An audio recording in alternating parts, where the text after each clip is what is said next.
11.1 Designing a study. So in this first part of the lesson, we're going to talk about different ways to design a study. Now your first question might be, why do we want to design a study? Well, a lot of times it's to answer questions about a population or a parameter. Sometimes due to time and money constraints, it's not cost effective to do a study of everybody in the population, so instead we take what's called a sample statistic. So for example, the census. Right, that's where we try to count every single person that lives in America. Now, by law, we have to do a hand. It takes forever, and it's not cost effective. So a lot of people would suggest we do a statistical thing. We take a random sample, and then use math to figure out what the total population is. So that's what a statistic is.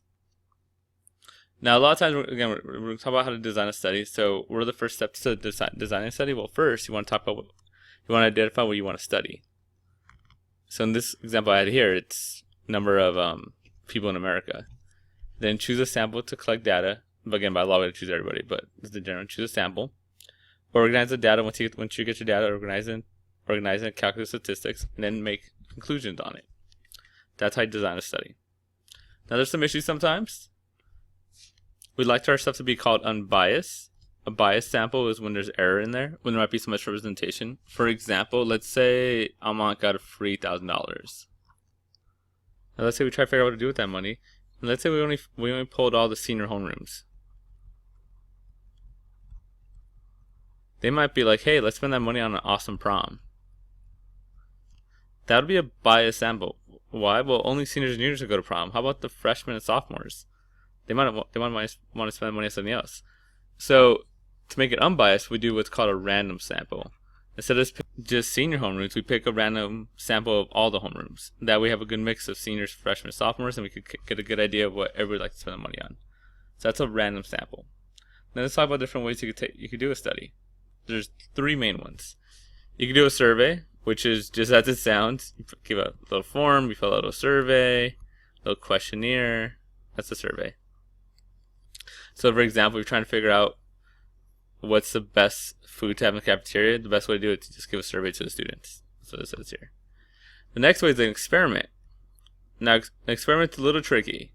You generally need a control group, which nothing happens to. They'll let you know like what's the normal, and their experimental group, which you actually do something to. So for example, I have 2 honors algebra 2 trig classes. Let's say A and B. If I was going to try to flip a classroom and see how good that works, what if I just flipped one of them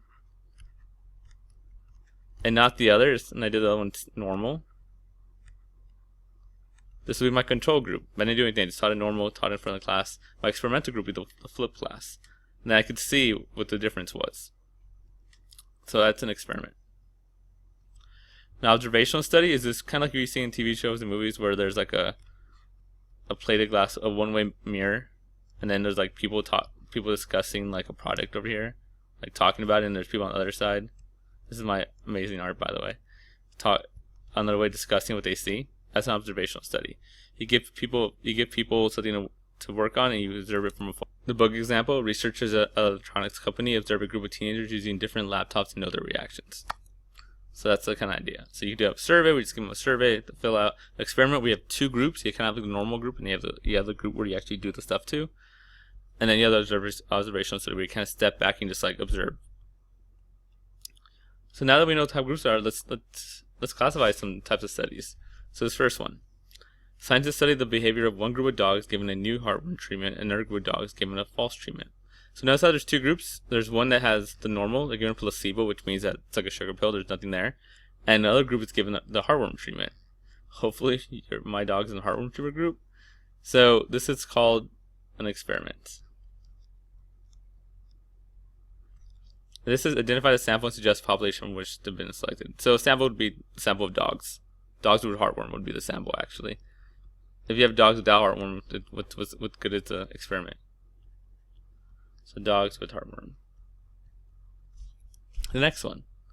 The yearbook committee conducts a study to determine whether students would prefer to have a print yearbook or both print and digital yearbook. So this is a good way to do that. If we did an experiment, that'd be kind of weird. You're gonna give like half the student body a print yearbook and half the student body both of them. I'm not sure if that half of us be happy. Observational study, you just kind of give them both and look from afar. That could kind of work, but the best one's probably just a survey, right? Just ask the kids, hey, which one would you like, both, or would you like this to print yearbook? So survey. Sample, probably like a select group of the subgroup of high school students. That says high school. We'll move on. A group of high school students randomly selected and asked to complete the form below. Survey. Look at that. Can't get more survey than a survey. That's the surveyest thing I've ever seen. Next, an advertising company wants to test a new logo design. They randomly select 20 participants and watch and discuss their logo. That is an observational study if I've ever seen one. Right? They're giving them the new logo. Then they're like, hey, we're gonna go talk about the logo right here. That's people talking about the logo. I'm like, look at that logo. And then there's people on the other side like, ooh, look at them talking about that logo. It's an observational study. But I got fun. Example 2. So same idea. Now they're gonna have questions they want us to come up with. Which one should we do? Right. So first one. A research company wants to study smokers and non-smokers to decide whether 10 years of smoking affects lung capacity. So again, now they want us to decide which one should we use. Should we do a survey? You just want to survey the smokers, like, hey, how good are your lungs now? You want to do an experiment? That seems kind of harsh. You guys that don't smoke, start smoking for 10 years. And you guys that don't smoke, don't smoke for 10 years. So not going to be either of those. It's going to be an observational study. You're going to find 10 people that do smoke, 10 people that don't smoke, and see how it carries on through the 10 years. So remember, an experiment, you have to have a control group.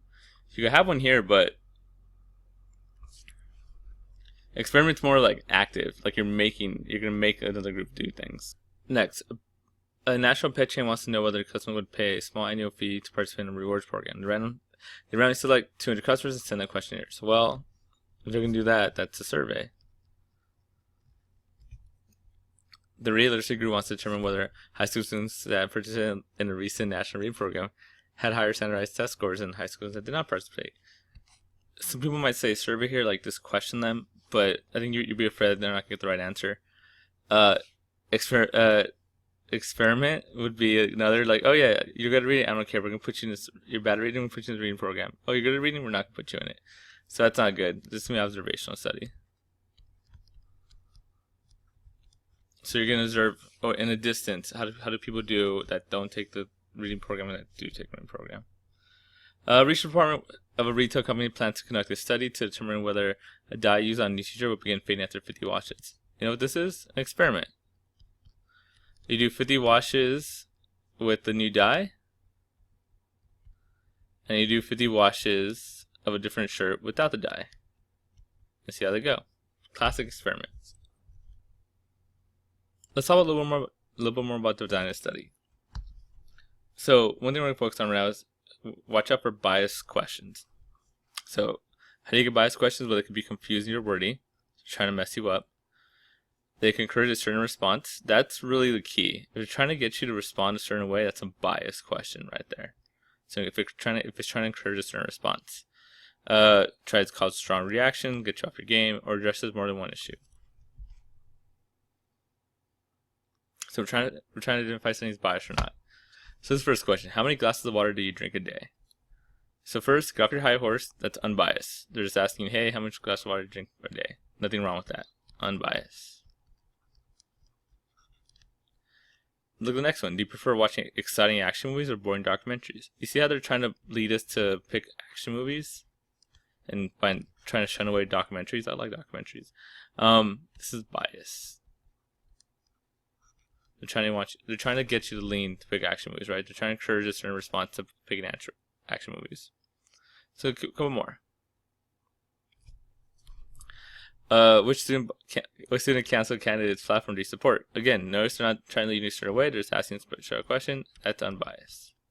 How long have you lived your current address? Again, they're not trying to lead you a certain way. That's another unbiased question.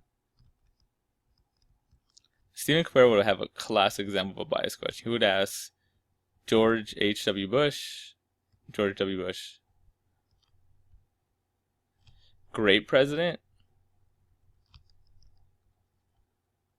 or greatest president? That's kind of a joke. And that's a bias question, right? You only have two options, both of them lead you a certain way. So that's an example of a bias question. So let's talk about 11.2 now. 11.2 is all about after you got all your information from your survey and all your data, what do we do with that data? Now, we're going to collect the data, and it generally goes one of three ways. It could be negatively skewed, symmetric, or positively skewed, once we label our data. Now, the key thing here is this, understanding what each one means, and it's a little funky. Symmetric's the easiest one. Symmetric means it goes right down the middle. Key thing here with the symmetric graph, look at that graph. Right, the key thing is that the mean, the average, equals the median. Remember, median is the middle number. So they're both right here. Right down the middle. That's the symmetric data. Equally on both sides. Now the next couple ones where it gets a little tricky. Look at this one right here. A lot of people want to say this is positively skewed. Like, oh, look, it's all going to the top. It's actually the opposite. It's negatively skewed. Let me explain that. If you look at this, right, people do really well on this test. If this was test scores, that'd be awesome. They did great. The middle, the median, the middle person in the class got a high score. But look at this, the average is lower. Why? Because a couple of losers brought the score down, right? It's lower than what it should be. Average should be, we did really good. Average should be great. A couple of losers brought the score down, so average is lower than what it should be. Just joking, not losers. Just need more studying. Right, the key here is look at the tail. The tail tells you what it is. If the tail's on the left, it's negatively skewed.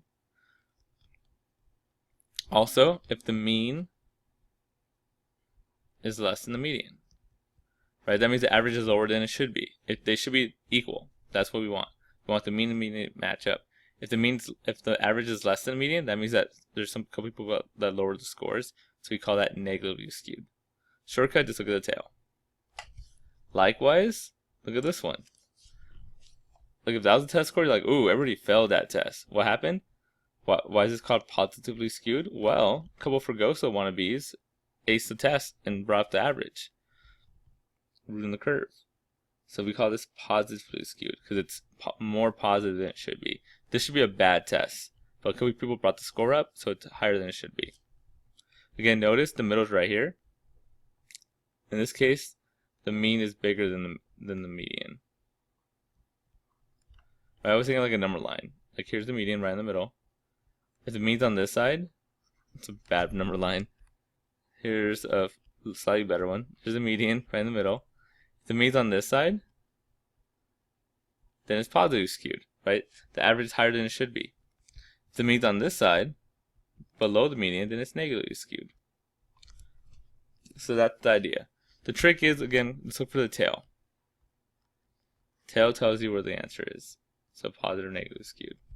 Again, positive skewed, average higher than it should be. Negative skewed, average lower than it should be. This is how you see on the Boston-Worcester graph. Same idea. Notice right here. That tail is really long, so it's positive skewed. This tail is really long on this side, so negatively skewed. Right, again, those people right there, there's a couple people that scored really bad and brought the score down. On this side, everybody did bad, but a couple people brought the score up. And then symmetric's right in the middle.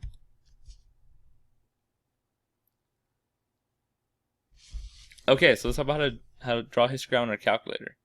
So we're going to put this data into our calculator and make a histogram, which I'll talk about in a second. So get your calculator out. I'm going to type all these numbers in. Let me not cover up the numbers. I'll do that right now. Okay, so I just entered in all the data, hit enter. So there's 24 things we've entered in. Now it wants me to use a graphic calculator to create a histogram. So histogram is a box graph. Sorry, is this. Right, so normally that's a table graph. If I want a histogram, that's a bar graph. That's what it's called. Man, that's embarrassing. I couldn't think of it for a second. It's a bar graph. Okay, sorry. Histogram is where it's all connected. We'll talk about this more later, but when it's all connected, we call that a histogram. Well, how do we do this on our calculator? Well, after you have all your data, we're going to go to second stat plot. We're going to turn one of them on. And over here, well, let's turn it on. And over here, it lets you decide which type you want. Do you want a dotted line, scatter plot? Do you want to connect the scatter plot? Do you want a histogram, or do you want a boxing wizard plot? So we hit that. We have X1, L1. I do not have a frequency list, so let go of it, and then we're gonna hit graph. And I could kind of see something. You know why? Our window's off. Let's go to window, and let's go to stat to zoom 9. You just hit 9. I just want to show you it's there. And you can like this. So there's our histogram. And from there you can kind of tell it looks like it's positive. Sorry. Oof, that's embarrassing. It's negatively skewed, right? Look for the tail. If I drew it, if I kind of connected it, it'll be negatively skewed. Right? It look kind of like. It'll kind of go like this, you know, with the tail. So negatively skewed. So this will be a negatively skewed graph. Describe the center and spread of data using either the mean and standard deviation or the 5-number summary. So we really haven't talked about standard deviation, but the 5-number summary would be this. So stat, calculator, one variable stats. We did this earlier. Again, no frequency. Go to calculate. Now look at our mean is 20.5.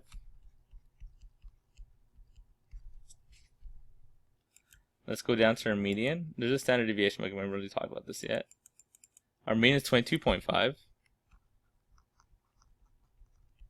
And again, it's kind of like a number line. This is the middle, the median. This is 22.5. Our mean is below it. It's at 20.5. So we're negatively skewed. It could be, there's a couple of low scores that brings it lower than it should be. So again, negatively skewed. Let's do this one. The total number of times 20 random people either ate at a restaurant or bought fast food in a month are shown below. And then we're gonna do a boxing wizard plot this time. So I'm gonna put the data in my calculator once again. Stat, edit. Now remember, if I want to clear this, do not hit delete up here. Hit clear. That clears it. You don't lose your thing. You're all good. Now you put data in. Again, it's all in there. So I'm gonna hit stat plot. Sorry, second stat plot. My plot's already on, so adjust it. Now I'm gonna go to the boxing wizard plots because that's what it wants. Now there's two here. This has an outlier, which we won't talk about in this class. I'll talk about next class. This does not. We'll use that one. Again, hit graph, and you can kind of see it. Again, my window's off, so I'm gonna hit zoom 9. I get a nice, zoom 9. I get a nice better window. And look at this. It's actually, in this case, it's a lot easier to tell. It is positively skewed. Look for the tail. Positively skewed. We can do the same thing with this 5-number summary. That's like we did last time. We go stat, calculator, one variable stats. Again, no frequency. Hit calculate. My mean is 9.1. My median is 7. So again, I'm above it this time, right? If I draw like a line, my median is the middle. This is 7. My mean's over here at 9.1. So there's some scores that really have that's bringing it up higher than it should be. So that's why it's positively skewed. Okay, let's do one more. Or we're going to compare distributions. Ooh, which one do I want to do? That looks like it has more. Okay, we're going to do this one. Because I'm lazy.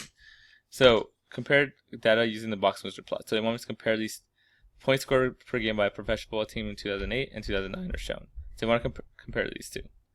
We're going to put them both in our calculator. What we're going to do here is we're going to make one of them L1 and one of them L2. So we'll type them into our calculator right now. Okay, I put them both in there. So now what I got to do is I want to turn on two stat plots. One for the L1, one for the L2. So over here, I'm going to turn this one on. We also want to make another boxing whisker plot like that. Notice there's only one list now, L1. Again, no frequency, so leave that clear. I'm going to hit graph. You can see there's two graphs there. Let me fix my window again. Zoom 9. And did I put the same thing? Oh, you know what? That's my mistake. Classic mistake. I'm a rookie. What happened there is they're both L1. See how it's L1? I've graphed down 2 times. I got to graph this one. So I'm going to go down to L1. Let me put L2 there. So now when I graph it, frequency one's fine. I get something like that. Let me fix the window a little bit. Right, now they're different. And you can see, in 2008 it looks like it's symmetric. In 2009 it's positively skewed. So again, that means that they scored low, but there's a couple scores bringing it up. So this one is symmetric. Looks like a good year for them. This one is positively skewed, which means they did bad, but could be a couple scores about to average higher than it should be. Right, and you can compare. Look how much better that first season was. Like their lower quartile is their upper quartile here. Like that means that again, this is like their lower 25% was equal to their highest 75% or the lowest 75% here. So not a very good second season. And then we could compare that using just like I did before, but that's the general idea.